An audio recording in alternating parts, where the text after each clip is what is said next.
arras seetingi jala seennee wantoota sirreeffachuu qabnu akkuma kutaa tokkoffaaf lammaffaa irratti waliin ilaalle.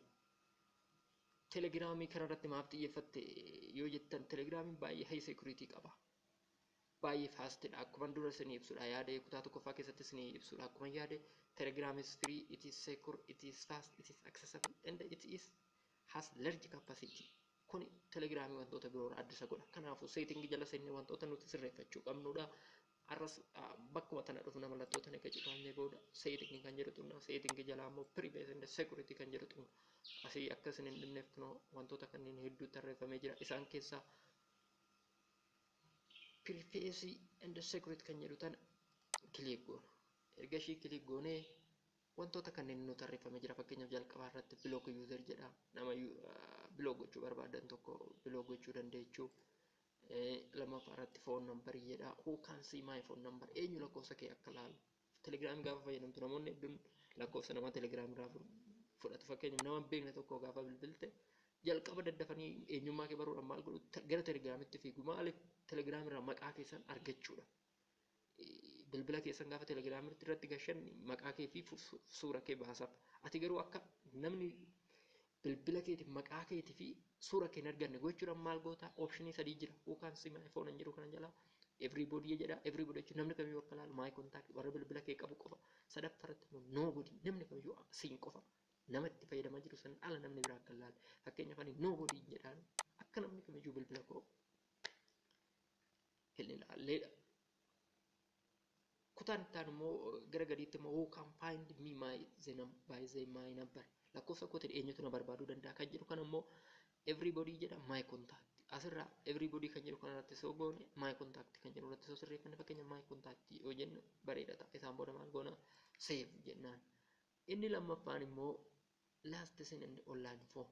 Kun immoo maaliif fayyada yookiin maal ibsa yoo maati akka Telegiraamii seentee baate akka laalanii namni biraa jechuudha namni barbaade tokko.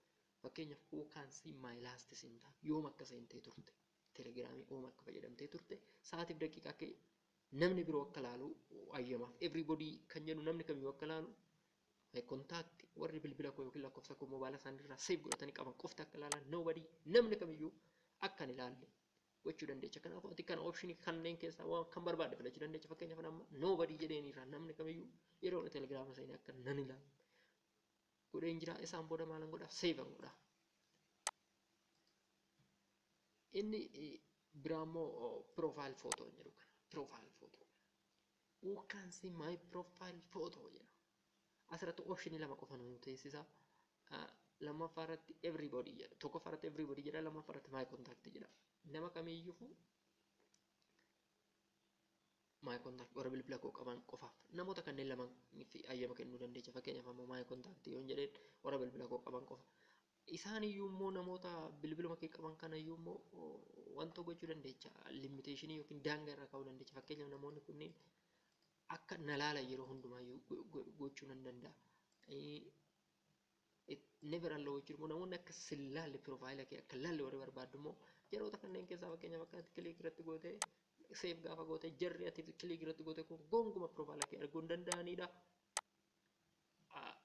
Isaan booda save gootee egaa kana kilik gootee booda yoo hin barbaanne immoo ani waan an gochuu hin barbaanne fi cancel godhee jira. Amma immoo kan itti aanu group and channel.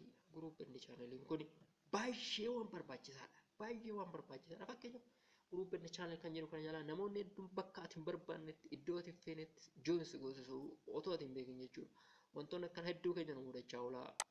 Kanaaf mala kamiin ofirraa dhoowwuu dandeenya kan jedhu haala salphaa ta'e tokkoon amma isinitti agarsiisa. Amma waliin ilaalla. Group and channel kan jedhu kanarratti click goona.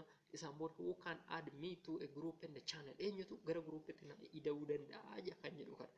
Isaan keessa optionii lamatu jira. Fakkeenyaaf everybody fi my contact kan jedhu kana. Everybody gaafa jettee namni kamiyyuu Telegiraamiin as barbaade search as godhe gara barbaadetti si ajaja. Yookiin channelitti add si godhe yookiin groupitti add si godhe. Ati garuu isa kana ofirraa dhoowwuudhaan maal gochuu dandeecha?